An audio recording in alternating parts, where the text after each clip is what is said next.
અમરેલી સૌરાષ્ટ્રના મોટાભાગના જિલ્લાઓમાં સૌથી વધારે કપાસનું વાવેતર કરવામાં આવે છે અને કપાસનું વાવેતર કરી ખેડૂતો મબલક ઉત્પાદન મેળવી રહ્યા છે. મોટાભાગના ખેડૂતો પરંપરાગત કપાસનું વાવેતર કરી લાખો રૂપિયાની આવક પણ મેળવી રહ્યા છે. કપાસના પાકમાં અલગ અલગ રોગ અને ધોધમાર વરસાદ સાથે પવન ફૂંકાવાના કારણે કપાસ જમીન દોષ થતાં ખેડૂતો મુશ્કેલીમાં મુકાયા છે. બળદેવભાઈ ઉંમર 35, અભ્યાસ ગ્રેજ્યુએટ સુધી કર્યો છે. બળદેવભાઈએ જણાવ્યું કે પોતે વર્ષોથી પોતાના પિતા સાથે ખેતીવાડીનો વ્યવસાય કરે છે અને સારું એવું ઉત્પાદન મેળવી રહ્યા છે. ચાલુ વર્ષે 5 વીઘામાં કપાસનું વાવેતર કરવામાં આવ્યું છે અને સારી વાવણી થવાના કારણે મલક ઉત્પાદનની આશા હતી, પરંતુ વધુ ધોધમાર વરસાદની સાથે પવન ફૂંકાવાના કપાસ જમીન દોસ્ત થઈ ગયા છે. તો સાથે જ કપાસના પાકમાં તેમજ કપાસ પીળો પડવો જેવા રોગ આવવાના કારણે ખેડૂતો મુશ્કેલીમાં મુકાયા છે.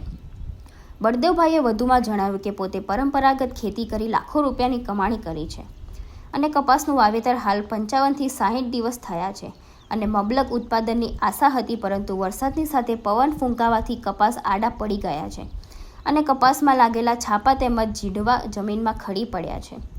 ઝીંડવા ખરી પડવાના કારણે ખેડૂતો મુશ્કેલીમાં મુકાયા છે. સૌરાષ્ટ્રમાં મોટાભાગના ખેડૂતો કપાસ, મગફળી અને સોયાબીનનું પરંપરાગત ખેતી કરી લાખો રૂપિયાનું ઉત્પાદન કરી રહ્યા છે, પરંતુ સૌરાષ્ટ્ર હાલ ઓછો વરસાદ છે અને સારો પાક લહેરાઈ રહ્યો છે, જેની સામે વચ્ચે વરસાદ સાથે પવન ફૂંકવાના કારણે ખેડૂતો મુશ્કેલીમાં મુકાયા છે અને હાલ ખેડૂતો પાક બચાવવા અલગ અલગ દવા, પ્રાકૃતિક ખેતીમાં જીવામૃત, બીજામૃત તેમજ 10 પરની અર્ક અને ગૌમૂત્ર ગાળોનો છંટકાવ કરી પાક બચાવવા માટે મહેનત કરી રહ્યા છે.